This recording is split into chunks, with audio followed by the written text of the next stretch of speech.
evening, it's 5 p.m. on Thursday the 28th of March, and this is the 50th of 53 consecutive 5-mile walks from the Wrexham Disaster Memorial to the Miners' Rescue and back again.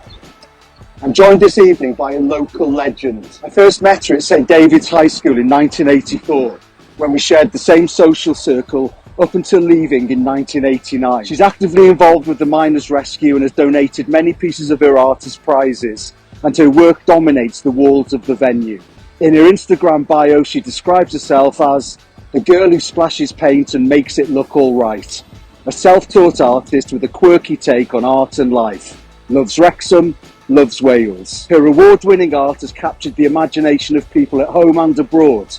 And if Man City can boast LS Lowry as a fan and Bristol City Banksy, then Wrexham AFC have Nicola Large, also known as Largey's art. As we're going to go around tonight, we're going to take some pit stops and find out more about what goes on inside the creative mind of Largey. So I'm Wrexham born and bred. I love the town. I'll probably die in the town. We'll think about that tonight. But probably holidays with mum and dad. Very strong relationship, upbringing with mum and dad. Dorian and Fred, so very working class background. You know, Fred, he works in the Wrexham Lager Brewery as a joiner for many years. So yeah, I grew up in Wrexham Lager Brewery.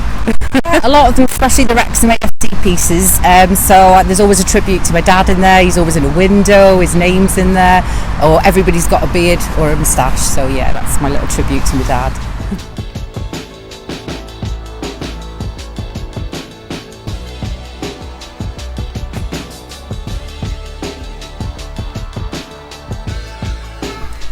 Probably from a youngster, I've been making art, but probably in the last couple of years as the kids have got older, I've got me time back, so yeah, just expressing in a way that's non-mums. Lots of artists, Lowry probably the most inspiring, Pasqua, Paula Ramos, there's as well, Lady Metcalf, so I think from a local love his work, love what he's doing in Wrexham. Probably my family, so they probably inspire me. I'm inspired by history as well, a lot of history, especially Welsh history.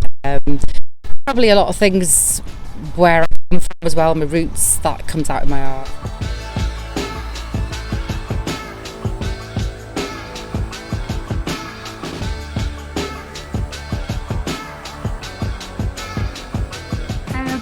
Started a couple of years ago when I first found out about them.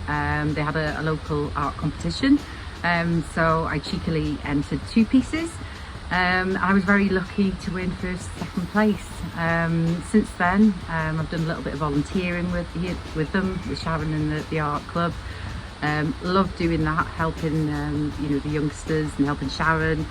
Yeah, I just really believe in what they're doing. It's a lovely community, and I really feel belong here. Probably emerged as I became more of an artist. So yeah, generally just finding my my way in the art world, what suited me, what I like doing, because that's really the most important bit, what I like doing. So yeah, so topics that are important to me, they seem to come out in what I'm bringing today. Probably evolved through different techniques which I've tried. It's generally stayed paint on canvas, but I do use different tools, a lot of cutlery out the kitchen drawers, so I tend to use different tools to apply the paint. I'll use straws, so I like to do a lot of flicking paint around, blowing paint around with a straw, things like that. So just trying, I mean, probably Friday nights, Thursday night tonight will be, because there's no work tomorrow, so probably yeah, I enjoy relaxing. It helps me to relax, to chill out, so yeah, I enjoy doing that.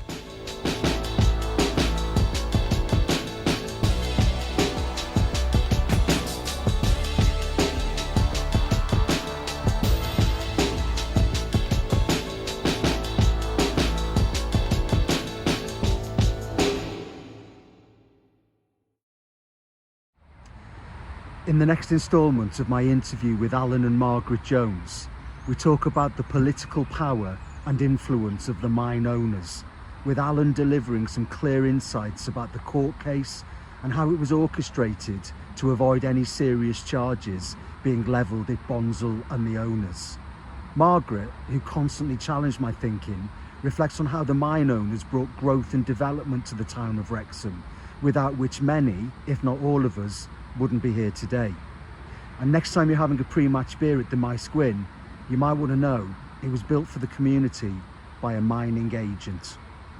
Thanks to Largey once again for coming round on the walk with me this evening. 3 more walks to go. Thanks very much for everyone who's supported so far. And if you can donate anything, no amount is too small.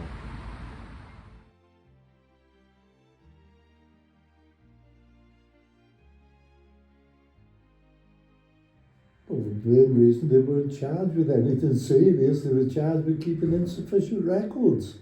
You can't really find somebody a lot of money or send them to jail for that. So it was very cleverly orchestrated what they were being charged with. You say orchestrated? Yeah. Oh, absolutely. I mean, the powers that be, I mean, the coal owners at the time were the governing people of the country. Behind every government there's a power, and the coal owners, they were putting the great into Britain, the steamships, the collieries, from the collieries to the steamships, all over the world. They were controlling, and the government knew they could not push it too far with them, or they would be in big trouble. It's heartbreaking when you think about it. Yeah. But I mean, if you think of Wrexham as a town, it's built on coal. But if you look into things a little bit deeper, there were coal owners or mine agents and what have you on every committee of every part of Wrexham.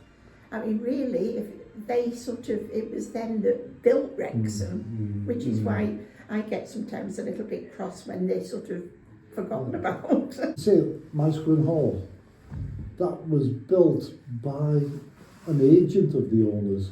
That's how wealthy he was as an agent. And he built that from nothing. I think that, to be honest, if I blamed anybody, I was so angry when I read the report. I was so angry because the mines inspector never went near that area of the pit. He would come to Gresford and he would never go near that area. Well, not the area, he wouldn't go down the pit. Domini. Yeah, Domini. So, Yeah, he didn't go down the pit, he would do his inspection on land and back to the office for a couple of whiskies and away to go. A lot of them wouldn't even have known anything about mining. They just put their pit up. Going back to the Cobo, the NCB, anybody starting at the NCB had the opportunity to work right the way up to manager, area manager, whatever, so they would know the job right the way through. But them days you would appoint a manager and all his job would be is to get more profit out regardless. This walk was dedicated to John E. Vaughan, John White, Arthur Williams, George Williams and Harold Williams.